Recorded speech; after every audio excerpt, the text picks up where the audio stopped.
Hello and welcome to this video about gear for online classes for teaching online. My name is Michael Sladek. I'm a photography instructor at Highline College in Des Moines, Washington. I've been teaching there since 2011. A little bit of backstory.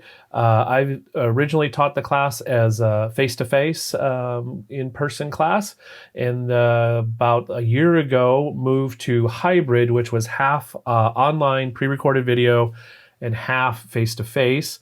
And then we moved in spring of 2020, as everybody did, to fully online classes, not face-to-face.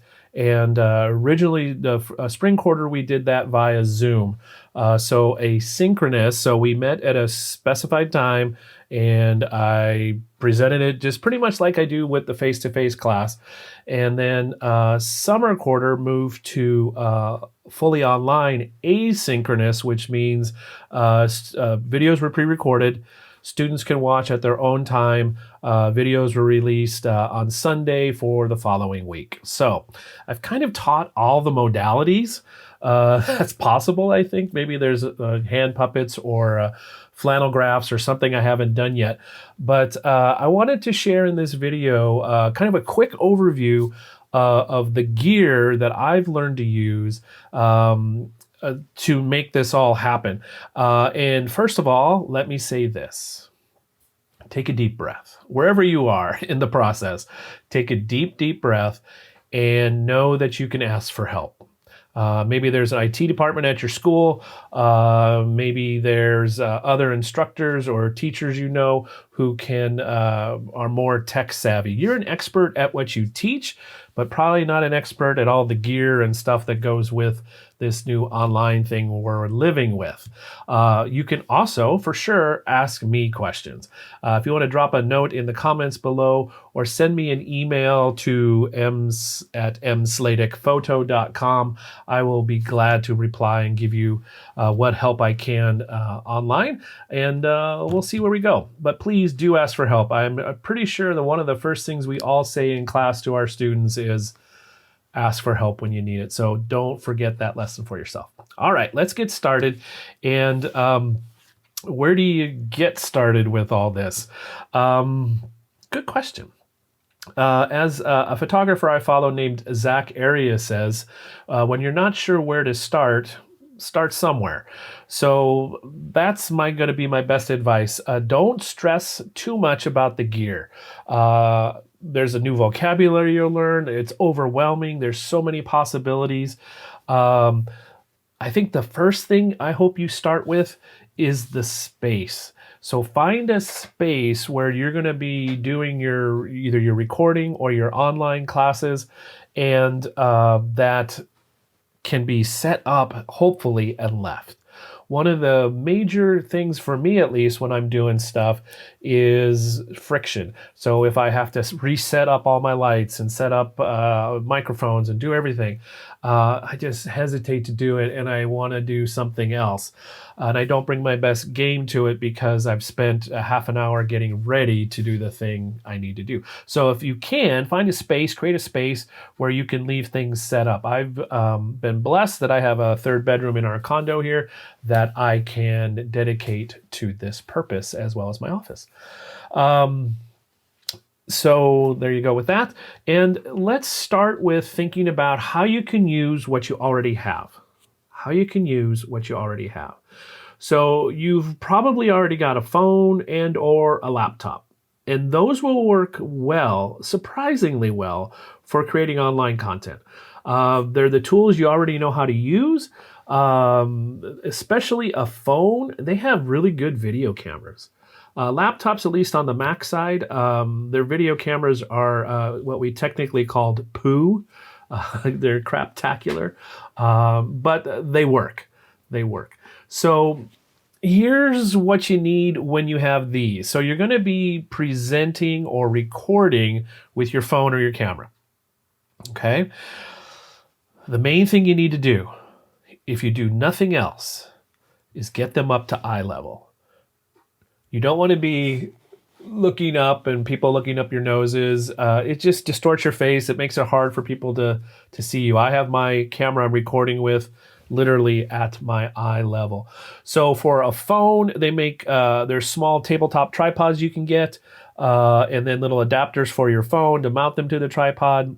And you can go vertical or horizontal with your phone, so you can record vertically, which I don't recommend because, yeah, it just looks, weird for video anyway. Or you can go horizontally with these adapters. So something like that. My laptop I have on a stand, both for just usability. It elevates it with my second monitor. And if I'm recording on that or using that for video conferencing, it's again at eye level. So raise them up. Obviously, use books, use whatever you have maybe already laying around. There are special built devices to help you with all these things, but being creative and coming up with a MacGyver solution, that's awesome too. So, and if you have tips and tricks to share about how you've done some of these things, again, please leave them in the comments below. I will have links for all the items I mentioned here in the description, so feel free to follow along there. So, all right, and what if you have a digital camera? If you've got, a camera like this, they do really well for pre-recorded videos. So that's cool if you're doing that. They also work. There's ways to make them work, like with the zoom. I'll discuss that briefly at the end of the video. Or a camera like this for recording and or presenting. So use what you already got. You don't need to go buy something necessarily. Although sometimes it's fun to buy something. Be wise. All right. So let's talk about some of the specific things. We're going to talk about audio and video and all the things that go around that. So audio and light, audio and lighting. So let's start with audio. Why do we start with audio? We start with audio because according to my YouTube friend, Tom Buck, also a teacher in California, he's also a teacher, in California, audio is half of video. So audio is really, really important. The quality of the audio. I'm actually recording, I think, on 3 microphones right now. I have a lavalier microphone right here on my shirt. That's the reason I wear long sleeve shirts. And I'm recording with this microphone, which I'll get to in a minute. And I'm also recording on the camera microphone. So here, let's see, here is the lavalier microphone. So I'm just, what the audio you're hearing is the lavalier. That's this clip-on microphone. Now I'm recording using, you're hearing the audio from this special purpose microphone, I'll call it for right now. And then here is the audio from the camera mic. Why is audio so important? Well, the camera mic you're listening to right now, you're probably also hearing the tick of the clock that's behind it. It's more omnidirectional. You're also hearing probably more echoes and room sound. Also, that's the microphone I'm farthest away from. So for audio quality, you want the microphone as close to your audio source, in this case, your mouth, as possible. That will help it eliminate some of the room echoes, some of the extraneous sound, and all that good stuff. Something to be really aware of, your students will be likely listening and watching your videos with headphones on. So they're going to have probably a pretty good audio experience. So if you've got your audio that in your video has lots of hiss and noise and echo and dogs barking and other things, that's a distraction. And they're going to hear it in their headphones. So be aware of that. Let's start with gear you probably already have for audio. If you've got some AirPods or any other, especially wireless headphones that you use with your phone or your computer, those are actually really good for recording audio for video. Also, if they just go in your ear, so they're unobtrusive, they're wireless, so you can walk around if you're going to do that. I tend to sit when I'm recording. Or you can even use the wired headphones that came with your phone. Most of them will plug into your computer too if your computer has a microphone port. So you can use things you already have. For the wired headphone, you might want to get an extension cable, just so you have a little more room to move. Their designs for, they're only like 3 feet long. So unless you like sitting this close to your device, get an extension if you're using the wired. Again, there's lots of relatively low cost ways to get started with this. But if you've got some Bluetooth wireless headphones, that would be potentially a really good place to start. I mentioned I'm using this lavalier microphones by a company called Rode. And it's a small clip-on, unobtrusive, especially when I'm wearing a shade of black that I like. I can get it close to my face.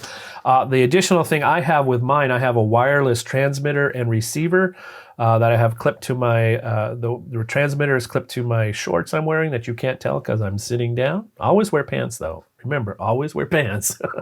Even if they're shorts, wear pants. And then the receiver is feeding into an audio device, capture device. So that's a good quality audio. That's what you're listening to right now. I'm thinking this, if you're really serious about audio, this is the next step up for audio. On the left is what's called a Rode Pod Mic. I'm not using it for podcasting. It records other things besides podcasts, despite the name. And then an audio interface to take that microphone signal and convert it to a digital signal for my computer. And the one I use is by a company called Focusrite. It's called the Scarlett 2i2. Lots of things to think about. So we went from just use your headphones with the microphone on the wire there with your phone or recording or your computer to maybe a wireless Bluetooth headphone kind of configuration to specialized microphones. Either way, audio is really important. Try to reduce distractions of noise.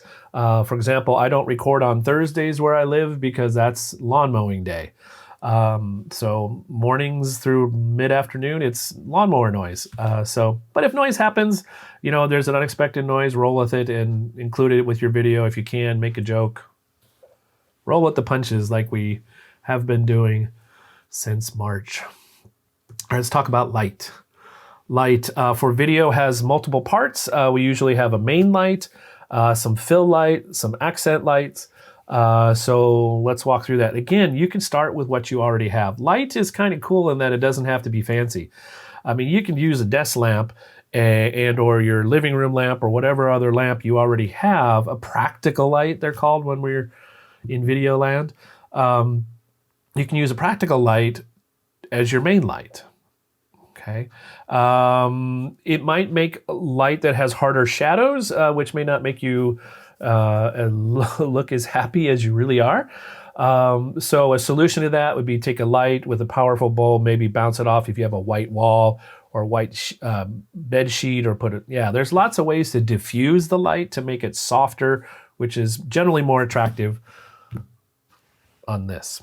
But it doesn't have to be fancy. Doesn't have to be fancy. You can do dedicated video lights. I'll show you my setup at the end here. The light I'm using over here as my main light is by a company called Aputure, A-P-U-T-U-R-E. It's an LED light. It's about 12 inches across, and then I've got a box on it to diffuse it to make it softer. To make the light a little less harsh on my face.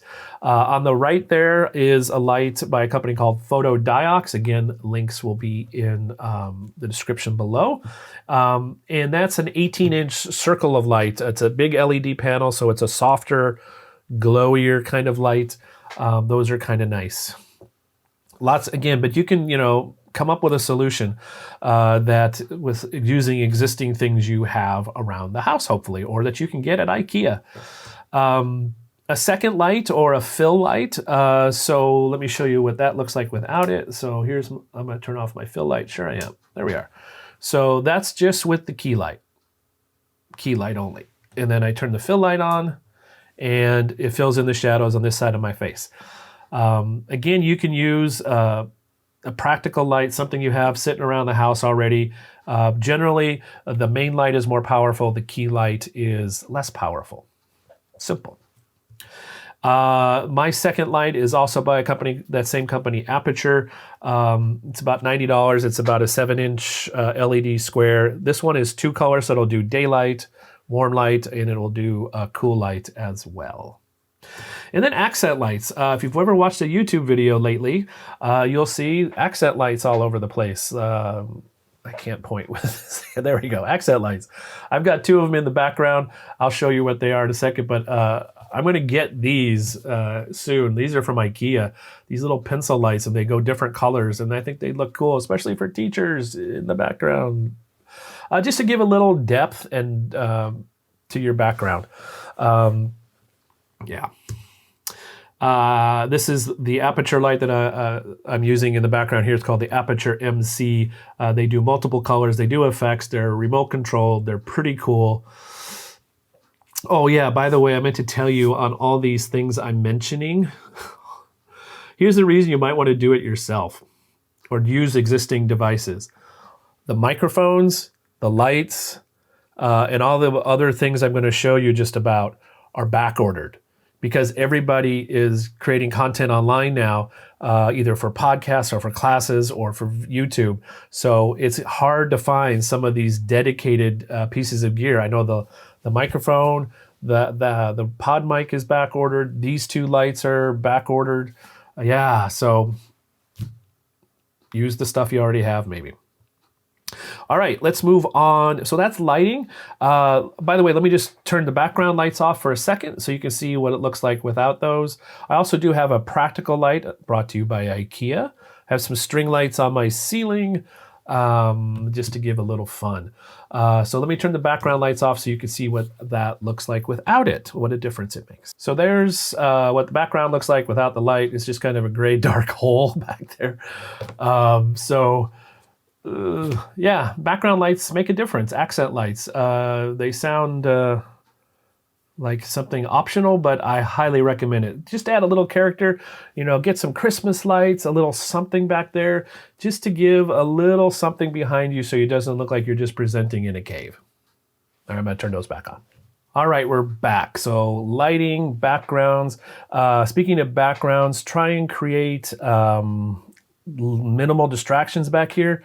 Depending on what camera system you're using for your recording, if you use a lens that can have a shallow depth of field so the background goes blurry, that is kind of nice. If you don't, well then you got to pay special attention to your background, because everything that's back there will be looked at. So pay attention to that.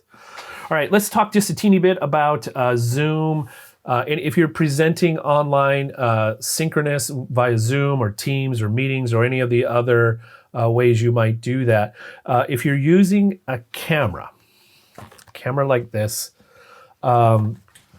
or like this is camera from my school, this is my camera, you can use those for presenting.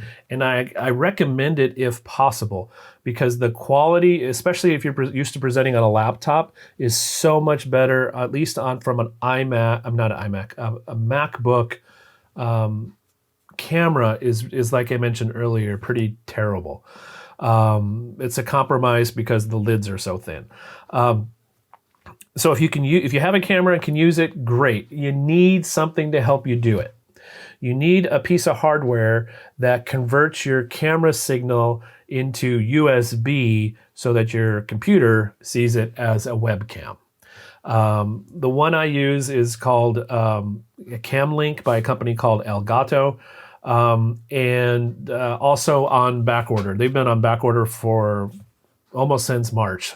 I got mine just about 2 weeks before. I was thinking of doing something, some live videos maybe, and I thought I need this, and then I turned out I needed it because of COVID-19. So if there's other versions of these, you're looking for an HDMI to USB adapter for your camera. Again, if you don't need this if you're using your laptop screen, okay, or your phone screen.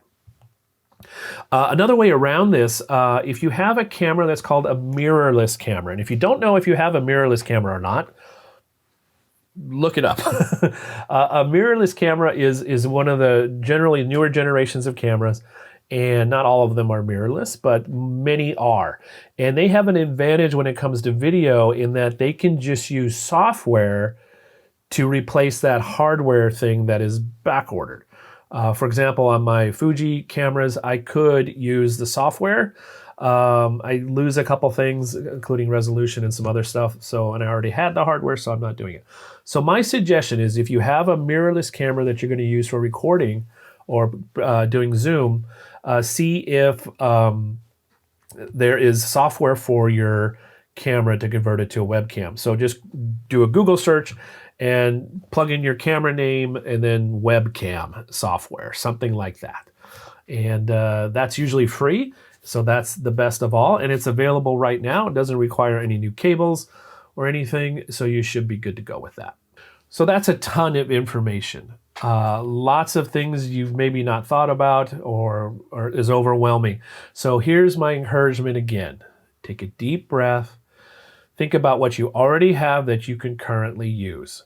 Especially since a lot of the stuff I mentioned here is hard to find because everybody else is doing what you're doing, which is looking for a solution.